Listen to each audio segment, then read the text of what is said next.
ఎప్పటికైనా సొంతం. రాదురా ఏ విజయం నీ కోసం నా కోసం, ఎటుపోదురా నువ్వు చేసిన కష్టం ఎప్పటికైనా సొంతం.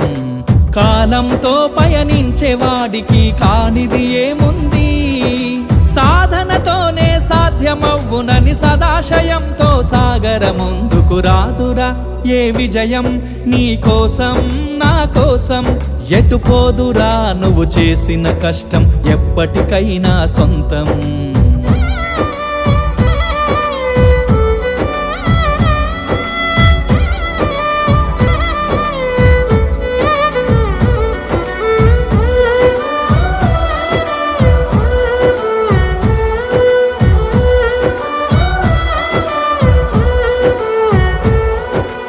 ఆకాశంలో అలలాగా పోయే ఆ పక్షులనే చూడు, అనుకున్న గమ్యం